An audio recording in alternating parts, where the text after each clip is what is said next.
nagkakarga ng gasolina dun sa mga galon-galon. Magandang umaga po sa Samahan ng Industriya ng Good morning po, Agrikultura. Sir Jason. Good morning po, Sir Sander, sa lahat po ng nakikinig sa kanilang programa. Opo. Unang ho sa lahat, dun po sa inyong monitoring nitong mga nakaraang araw dahil nga po tumaas po ang presyo ng gasolina, ng diesel at kerosene. Ano ho ang sentimiento ng ating mga kababayang magsasaka at mangingisda? Opo, yung ating mga kasamang mangingisda, sila talaga yung direkta, no, at immediate yung impact dahil opo, 70% sa kanilang gastos ay sa krudo.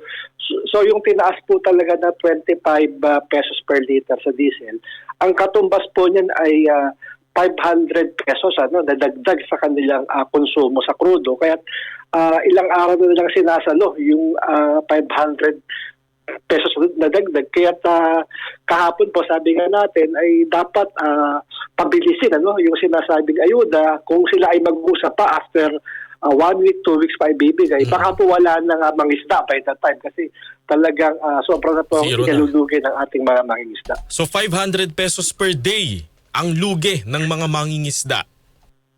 Opo, dagdag sa kanyang gastos po kasi average siya mula 300 to 500 dahil lang pagpapalaot nila, Sir Sander, pinakamalit 40 liters. Hindi ka naman pwedeng mangisda ng konti lang crudo mo at wala ka talagang mauhul kung malapitan lang. Kaya yun po ang kanilang kwenta, 300 to 500 o iba mas mataas pa. Ina-absorb niya dahil wala pa po siya nakukuwang ayuda o mga discount sa mga presyohan po ng gasolina. Paano ho yan, Sir Jason? March 17 pa yung simula ng pamamahagi ng ayuda. Tapos, sa transportation sector lang yun sa Metro Manila. Yung sa mga probinsya ho, baka ho sa mga susunod na linggo pa.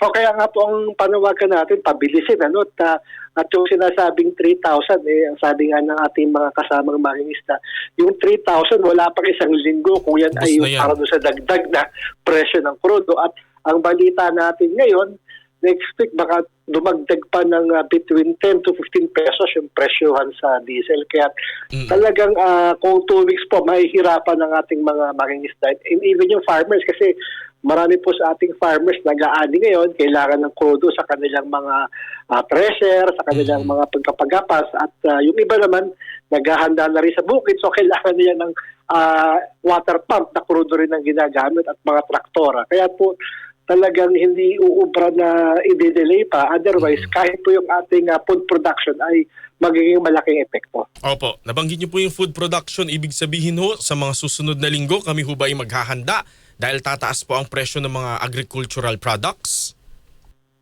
Sa bahagi po ng mga farmers, Sir Sander, wala pa naman dahil umaani nga tayo ngayon. Kaya yung sinasabi nating dagdag sa gastos, baka pa sa next planting season. Kaya nga po ang sabi natin, yun ang dapat bantayan ng gobyerno, yung paglabas sa farm. Kasi nga nagbabanta na yung logistics daw, yung pagbabiyahe. Pero sa bahagi po ng food producers, as much as possible, hindi tayo nagtataas. At ang bumibili naman talaga ay mga traders. Wala rin pong say ang mga farmers na magiging presyohan pagdating sa palengke.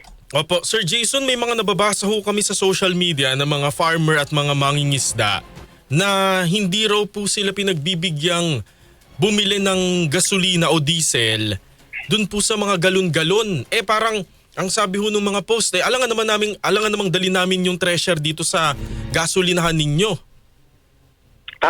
Tama pa tayo ay nabigla rin na may ganun palang mga kaso dahil naglabas kasi ang DOE ng unang directive na pinagbabawal yung kung hindi mo sasakyan ang dala kung mga container dahil iniiwasan daw nila yung hoarding.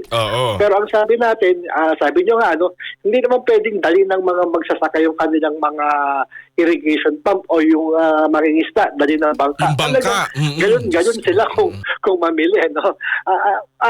Fortunately naman, naglabas ng memorandum ang DOE noong nakarang araw, nililinaw na exempted ang total kilala naman ng mga gasolinahan yung suki nilang magsasaka, suki mangingisda, na sinasabi ay exempted tayo dun sa pwedeng bumili na naka-container, including yung mga sa hospitals po na for the generators at nila. Kaya maganda naman nalinaw.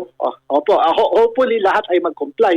Kaya tayo na mismo yung nagbibigay ng mga yung memorandum, pinasa natin sa ating mga members at even sa mga allied industry. Sabi natin, kayo na ang magpakita sa mga gasolina na pwede kayong bumili na container. Opo, at siguro po panghuli na lamang po Sir Jason, yung inyo pong mensahe sa mga kababayan po natin na miyembro po ng SINAG at yung mga nakikiisa po sa inyong mga adhikain na alam niyo po yun, na may ginagawa po tayo para naman po ilaban sa pamahalaan yung mga hinaing na ganito.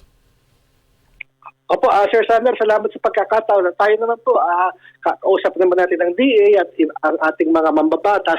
We're trying to find the best and immediate solution sa pasanin. Ang sinasabi lang natin, bilis-bilisan dahil hindi lang talaga transport sector ang sumasalo, pumapasa ng pagtaas ng presyo ng crudo, kundi unang-una talaga dyan ay yung mga food producers natin at mga mangingisda. Salamat po ulit, Sir Sander, at magandang umaga po. Maraming salamat din po sa Samahan ng Industriya ng Agrikultura o SINAG. Thank you po Sir Jason. Salamat po. Good morning. Nakausap po natin si